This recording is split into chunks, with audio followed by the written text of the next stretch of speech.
It's rare for just two riders to define an entire era in a sport, but that's exactly what happened in MotoGP with Marc Marquez and Valentino Rossi.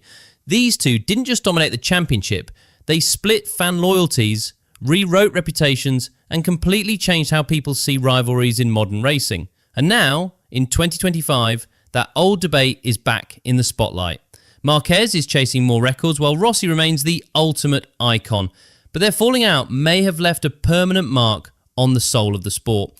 To really get it, you have to look past the races and focus on the relationships, the respect that was lost, and the legacies both riders were fighting to protect. After a dominant showing at Brno, Marquez was asked who would make up his dream MotoGP grid. His picks didn't just say something about his idols, they said something about the kind of racer he wanted to become. He named Dani Pedrosa, Jorge Lorenzo, Valentino Rossi, Casey Stoner, Mick Doohan, and himself. 6 legends, all totally unique, and only one of them ever actually beat Marquez to a title. Let's start with the one he's always said had the biggest influence on him, Dani Pedrosa. From 2013 to 2018, they were teammates at Honda. Pedrosa, known for his speed and precise riding, never managed to win a Premier Class World Championship, but Marquez has never held back in praising how much he learned from him. As he told DAZN, quote, "I learned a lot from Dani Pedrosa. He's the one I learned the most from about how to ride a MotoGP bike, what you need to do to go fast. I tried to ride like him, but with more strength and a bit more aggression." That contrast, Pedrosa's finesse versus Marquez's brute force, helped shape the style that came to define Marquez's career. And it's also what made his rivalries so explosive. When it comes to actual titles, only Jorge Lorenzo's beaten Marquez in a season where both were strong contenders. In 2013, Lorenzo pushed Marquez all the way to the final round in Valencia, but the rookie edged him out. In 2014, Marquez dominated. But 2015 was different. That year, Marquez struggled with an unpredictable Honda and made several costly mistakes. Meanwhile, Lorenzo and Rossi were locked in a title fight, and Lorenzo ended up taking the crown. That remains the only full season where Marquez was consistently fast and still lost the championship. Lorenzo never lost his sharpness, but it was their shared dislike for Rossi that twisted the 2015 title race into something far more intense and dragged Marquez into one of the most dramatic rivalries the sport has seen since the days of Biaggi. Funny thing is, it all started so innocently. As a kid, Marc Marquez had posters of Valentino Rossi on his bedroom walls. There's even a well-known photo of a young, wide-eyed Marquez grinning as Rossi autographs a miniature model bike. Just a kid, hoping one day he'd line up on the grid with his hero. By 2013, that childhood dream of Marquez racing his idol had turned into a full-on battle. At the Qatar Grand Prix, Marquez and Rossi went bar to bar for second place. Rossi came out on top, and Marquez definitely took note. That moment lit the fuse. Over the next few seasons, the tension between them slowly built up. At Misano in 2014, Marquez made a rare mistake, which handed Rossi the win. Then came Argentina in 2015. Marquez tapped the rear of Rossi's bike and went down. A few races later at Assen, they clashed again in the final corner. Rossi ended up riding through the gravel, but still crossed the line first. These moments weren't just random incidents. They were signs of what was coming. It all led to the infamous showdown at Sepang. Rossi was chasing his 10th world title, a historic milestone. Marquez, however, wasn't in the title picture. He'd already dropped too many points earlier in the season. Rossi began to suspect that Marquez was deliberately helping Lorenzo by messing with his races. In Australia, Marquez actually beat Lorenzo, which made things even more confusing, but everything came to a head in Malaysia. During a heated early battle in Sepang, Rossi and Marquez went side by side into turn 14. Rossi ran wide, they made contact, and Marquez went down. What followed was total chaos. Rossi got slapped with a penalty that forced him to start from the back of the grid at the final round in Valencia. Lorenzo had a clean run to the title, and Rossi lost his chance at number 10. But maybe worse than losing the championship, he also lost whatever trust he had in Marquez. That moment changed the tone of MotoGP. Fast forward to 2018 in Argentina. Marquez's bike stalled on the grid. He restarted it the wrong way and got a penalty for it. Then, as he tried to fight back through the field, things got out of hand. He hit Aleix Espargaro and eventually found himself behind Rossi again. In the second to last corner, Marquez went for a hard move, too hard, and Rossi crashed. The aftermath? Absolute firestorm.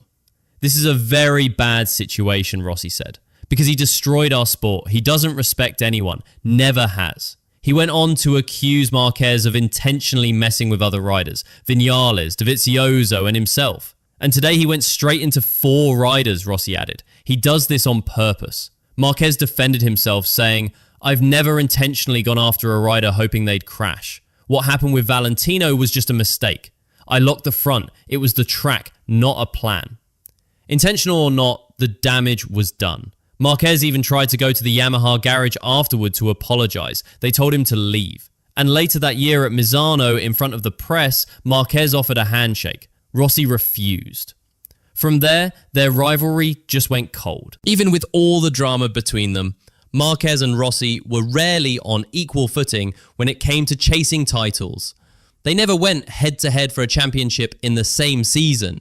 But when it came to individual races, Rossi definitely held his own. He outdueled Marquez fair and square in several key battles. Qatar 2013, Misano 2014, Argentina 2015, Assen 2015, and Catalonia 2016. These weren't lucky breaks. They were sharp, strategic wins from a rider who'd been racing since Marquez was still in diapers. Still, the numbers are shifting. After his win at Brno in 2025, Marquez now sits at 70 Premier Class victories, just 19 short of Rossi's all-time record. And while Rossi still holds the edge in MotoGP titles with 7, Marquez is chasing his own 7th this season with 10 races still to go. If he pulls it off, the debate over who's the greatest of all time will get even hotter. Marquez also included Casey Stoner and Mick Doohan in his dream lineup, 2 riders who dominated in their eras. Stoner in particular could have changed the entire course of Marquez's career. Back in 2013, Honda actually thought about keeping Stoner and pairing Marquez with him.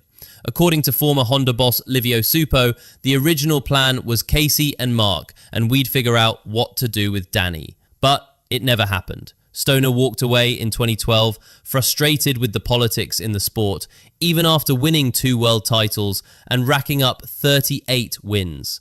A Marquez-Stoner rivalry in the same team garage? Easily one of MotoGP's biggest what-ifs.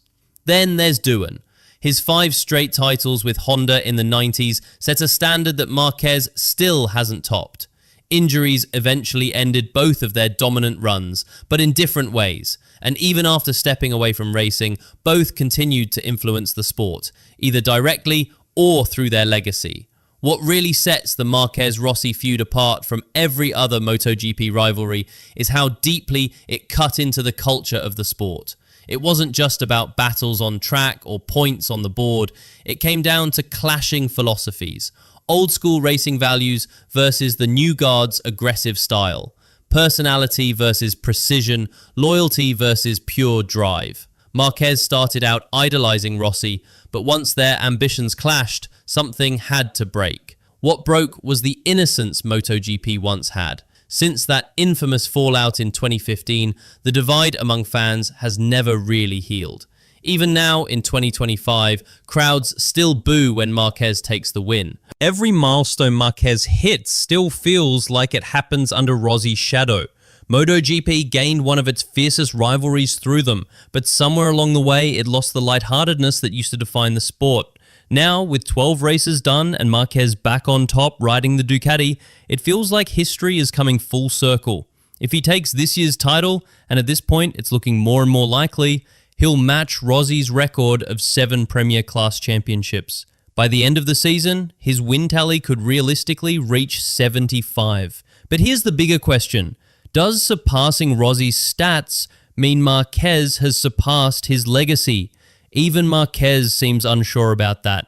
In every interview, he still talks about Rossi with respect, calling him one of the greatest. He never claims to be the best himself. Still, the numbers are stacking up in his favor. The truth is, Marquez and Rossi weren't supposed to end up as rivals. Their story had the makings of something poetic. Young fan rises up, challenges his hero, and the torch gets passed. But racing doesn't always follow the fairy tale.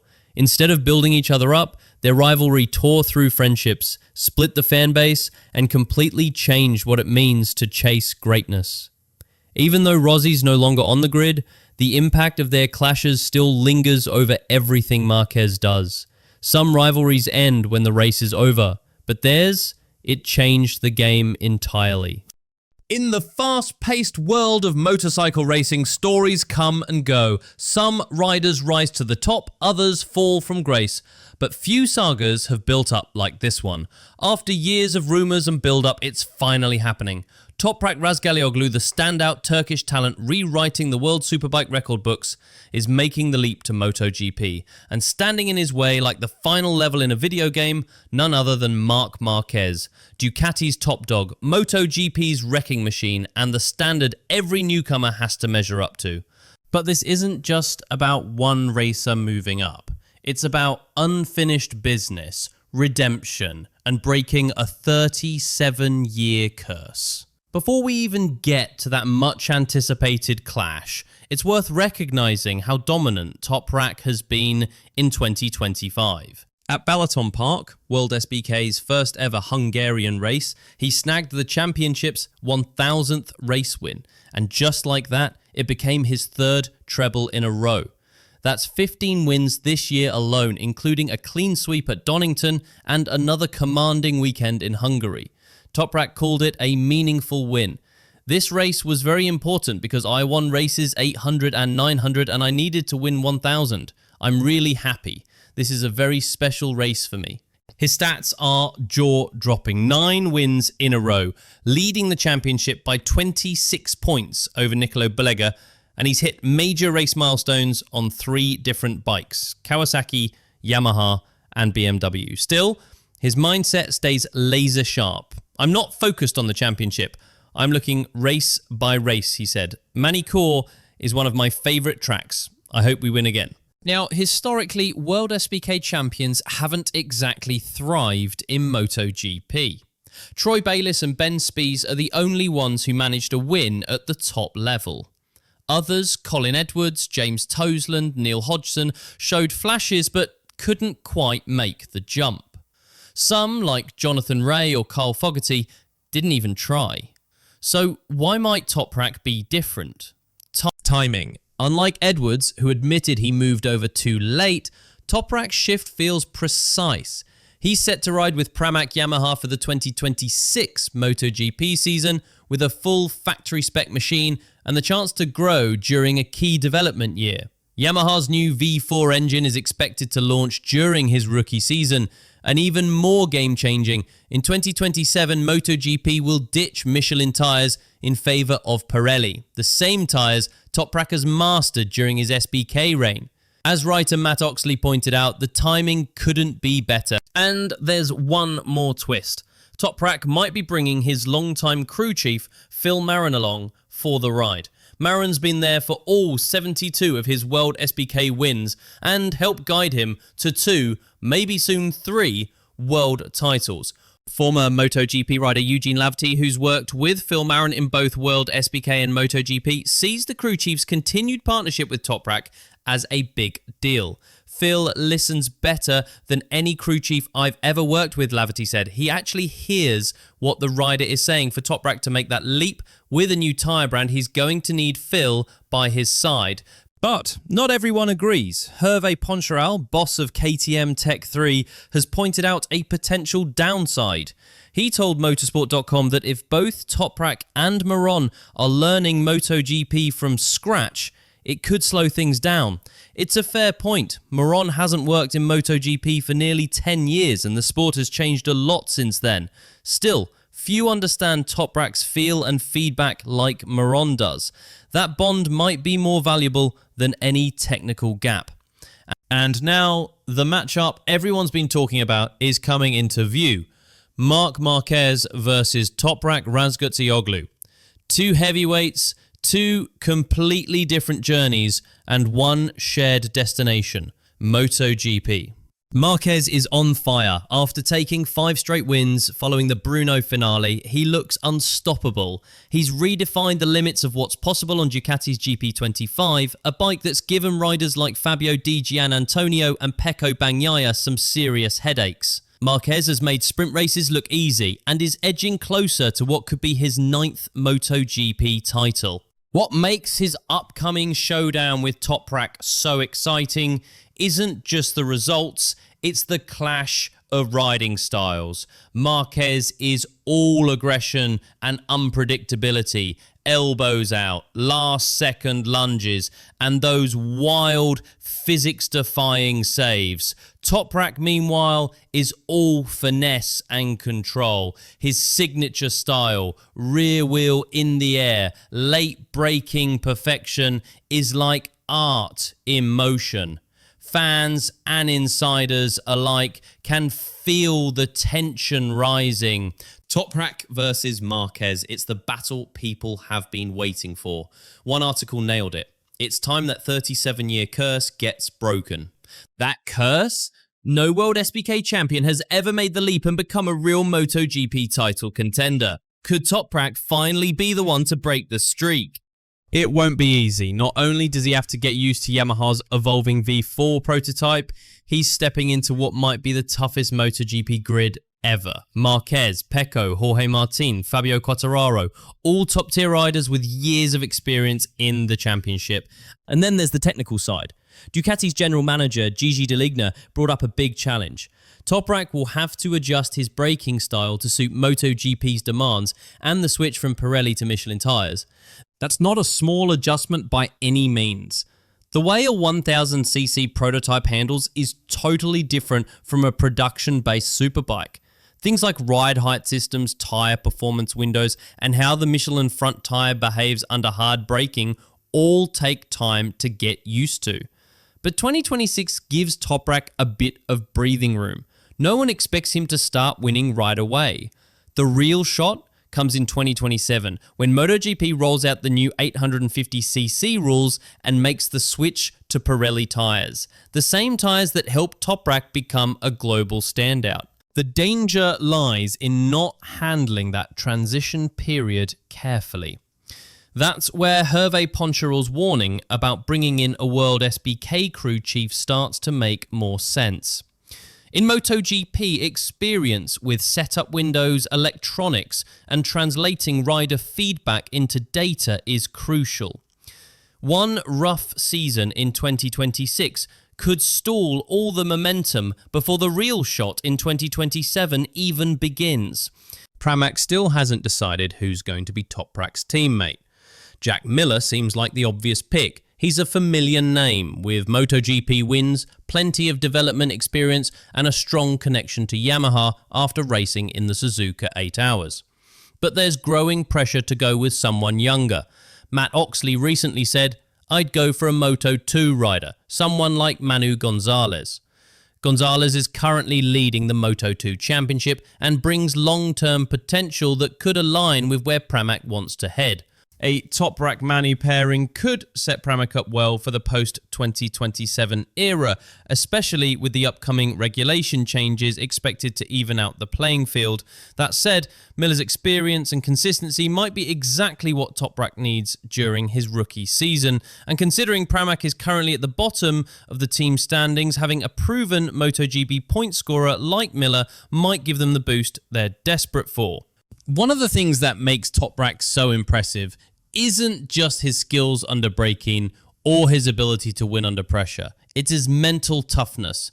Even with the level of dominance he's showing in World SBK right now, Toprak keeps his mindset grounded. "I'm taking it race by race. That's what matters most to me," he said. "We're leading the championship and the gap is bigger now, but this is racing. Anything can happen." That kind of thinking might be exactly what he needs when the madness of MotoGP starts to push him to his limits. Unlike some past champions who entered the Premier class with inflated egos or relying on their past, Toprak knows what he's walking into: a battlefield. The 2026 season will be all about staying humble, learning quickly, and evolving fast. Then comes the real fight.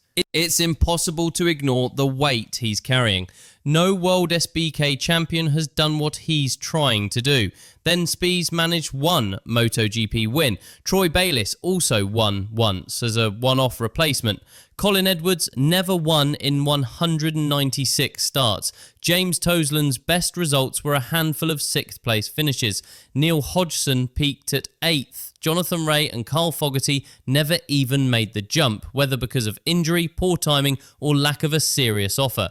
Cal Crutchlow is the only real outlier with 3 MotoGP wins, that he only raced 1 season in Superbikes before switching. Now, we might finally see someone make the leap, not just as a guest, but as a serious title contender. Toprak's got the credentials, likely a 3-time World SBK champion, winner of milestone races, and one of the most fearless and adaptable riders in the paddock. He's got the team too, a factory-back ride with Pramac Yamaha. He might even have his trusted crew chief Phil Marin by his side if all goes to plan. And come 2027, he'll have Pirelli tyres, the ones he knows inside out. Everything seems to be falling into place. And across the garage, maybe even across the starting grid, Marc Marquez will be watching. This isn't just hype or a flashy PR move. Toprak Razgatlioglu's jump to MotoGP is the most talked about crossover in years, because it actually has a chance to work. But it's also a huge gamble. If it pays off, he breaks a 37-year barrier and becomes one of the all-time greats in MotoGP. If it doesn't, he'll be another name added to the long list of talented riders who never quite made the leap stick. But ready or not, Toprak versus Marquez is coming. And for the first time in a long time, MotoGP fans and World SBK loyalists are looking toward the same moment. Because maybe, just maybe, Toprak Razgatlioglu is the one who can rewrite both legacies.